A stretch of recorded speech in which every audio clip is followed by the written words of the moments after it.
नमस्कार बंधुओं, शिव अमृत तत्व से भाग्योदय के निर्माण की कड़ी में आज हम जानेंगे शिव पूजन की विधि और निषेध के विषय में। अर्थात श्रद्धा और समर्पण के साथ की जाने वाली शिव पूजन में जाने अनजाने हमसे कुछ ऐसी भूलें हो जाती हैं जो कि भगवान शिव की आराधना का पूर्ण फल देने से वंचित करती हैं। आज हम जानेंगे शिव पुराण में वर्णित कुछ विधि के विषय में। कुछ ऐसे सवाल जो आम जनमानस में स्वतः ही विचरण करते रहते हैं, लेकिन उनके जवाब को लेकर भ्रम की स्थिति रहती है। उन्हीं में से कुछ सवाल हैं, जैसे क्या हम शिवलिंग को घर में रख सकते हैं? कौन से शिवलिंग का पूजन होता है कल्याणकारी? कहाँ और किस दिशा में खड़े होकर शिव पूजन व अभिषेक जीवन में सर्व सुखों को दिलाता है? कौन सा प्रसाद ग्रहण योग्य है?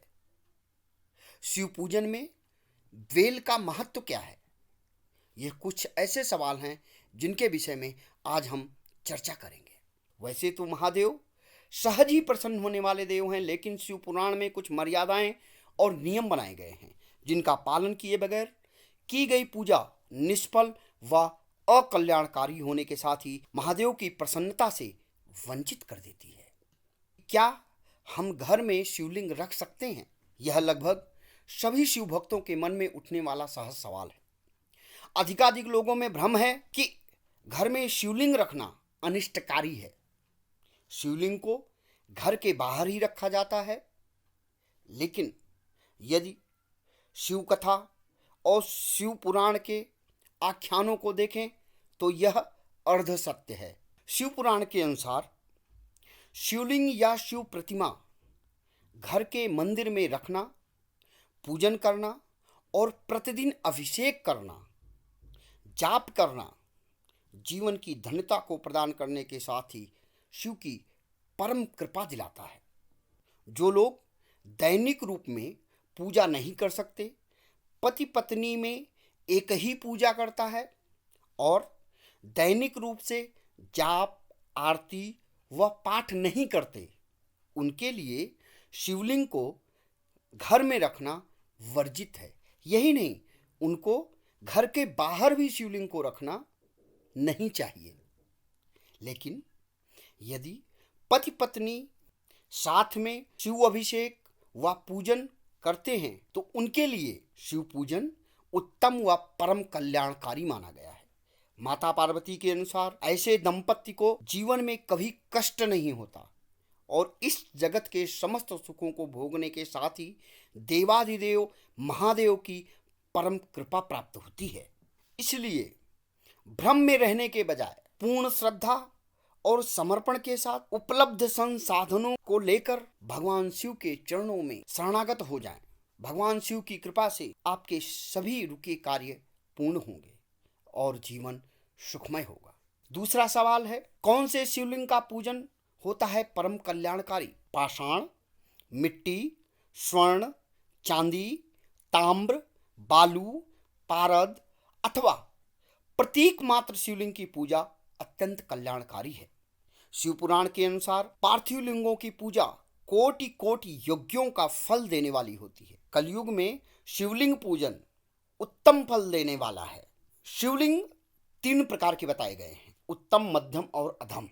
4 अंगुल से ऊंचा, सुंदर और वेदी से युक्त शिवलिंग को शास्त्रोक्त उत्तम माना गया है। 2 अंगुल के शिवलिंग को मध्यम और 1 अंगुल के शिवलिंग को अधम माना गया है। भगवान शंकर के नैवेद्यांत पूजन में त्रिभुवनमयी अष्टमूर्ति का विधान है। पृथ्वी, अग्नि, वायु, आकाश, सूर्य, चंद्रमा तथा यजमान शिव जी की 8 मूर्तियां हैं। ईशान, नंदी, चंड, महाकाल, भृंगी, वृष, स्कंद, कपर्दीश्वर, सोम और शुक्र, ये 10 शिव परिवार के मुख्य अंग हैं। इनकी पूजा के बगैर शिव पूजा अधूरी होती है। इसलिए हमें शिव पूजन में भगवान शिव की आराधना करने के साथ ही इन अष्टमूर्तियों और शिव परिवार के 10 अंगों का ध्यान कर आराधना, जाप व अनुष्ठान अवश्य करना चाहिए। वैसे भी कहा जाता है कि भगवान शिव स्वपूजन के साथ ही अपने भक्तों व गणों की पूजा को अधिक महत्व देते हैं। इसलिए हम सभी को भगवान शिव की कृपा पाने के लिए अष्टमूर्तियों और दश अंगों की पूजा करना अवश्य चाहिए, ताकि हमारा जीवन सुखमय हो, कल्याणकारी हो और भगवत कृपा को दिलाने वाला हो। भगवान शंकर की पूजा में सहज सवाल होता है कि कहाँ और किस दिशा में खड़े होकर शिव आराधना और अभिषेक करें।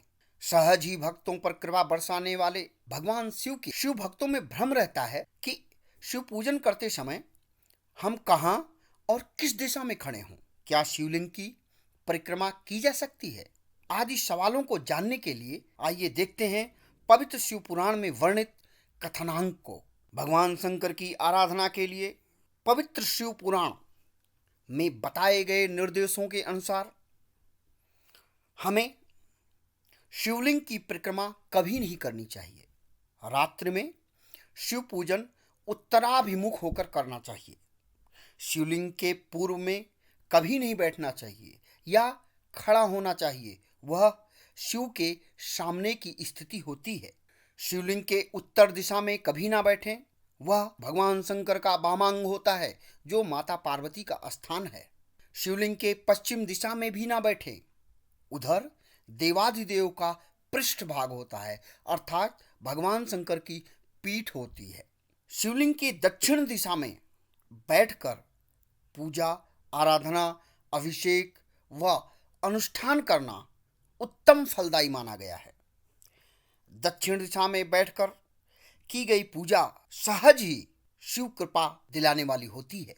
इसलिए भक्तों को भगवान शंकर की आराधना करते समय इन निर्देशों का अवश्य ध्यान रखना चाहिए, तभी किया गया अभिषेक, पूजन, अनुष्ठान, जाप फलदायी होगा। अन्यथा न सिर्फ पूजा खंडित होगी बल्कि आपका संकल्प और अनुष्ठान भी अकल्याणकारी होगा। भगवान शंकर और शिवलिंग पर चढ़े प्रसाद को लेकर के आम जनमानस में भ्रम या भय की स्थिति रहती है। ऐसी मान्यता है कि शिवलिंग पर चढ़े हुए प्रसाद को नहीं ग्रहण करना चाहिए। कुछ विद्वानों का मत है कि कुछ शिवलिंग हैं जिनका प्रसाद ग्रहण करना फलदायी होता है। आइए जानते हैं शिव पुराण में वर्णित निर्देशों के अनुसार कौन से शिवलिंग का प्रसाद हम ग्रहण कर सकते हैं और कौन से शिवलिंग का प्रसाद नहीं ग्रहण कर सकते, अर्थात त्याज्य है। शिव पुराण के शिवलिंग प्रकरण के अनुसार शालिग्राम शिला से उत्पन्न शिवलिंग, पारद शिवलिंग, रजत व स्वर्ण निर्मित शिवलिंग, केसर निर्मित शिवलिंग, स्फटिक निर्मित शिवलिंग, रत्न जनित शिवलिंग और सभी 12 ज्योतिर्लिंगों को अर्पित नैवेद्य को प्रसाद स्वरूप भक्षण चंद्रायण व्रत के समान पुण्यदायी है, अर्थात इन पर चढ़ा प्रसाद व वस्तु शिवहस्त द्वारा अर्पित अमृत तुल्य प्रसाद होता है। इसे हमें अवश्य ग्रहण करना चाहिए। इससे मनोकामनाओं की पूर्ति होती है और पूजा भी सफल होती है।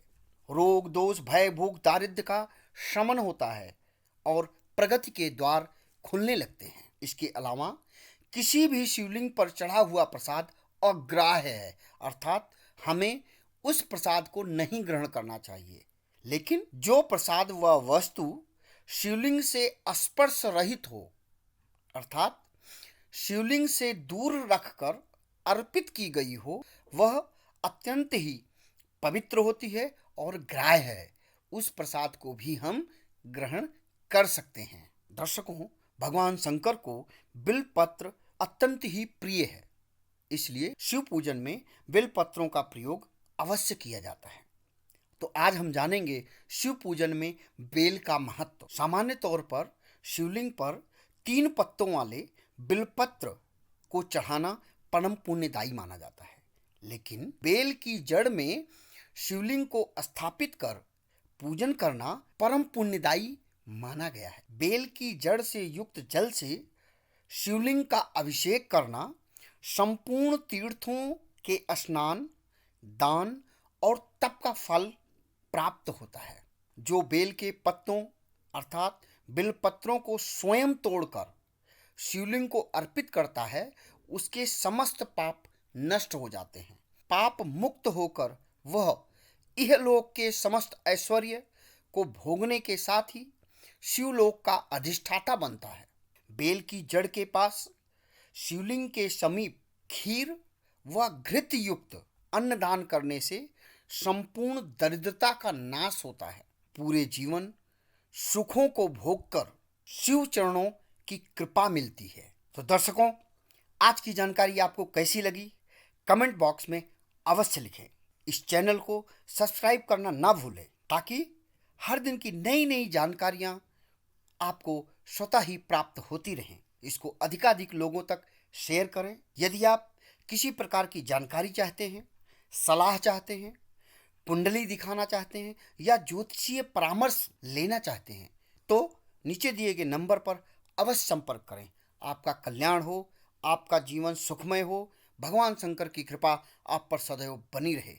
ओम नमः शिवाय।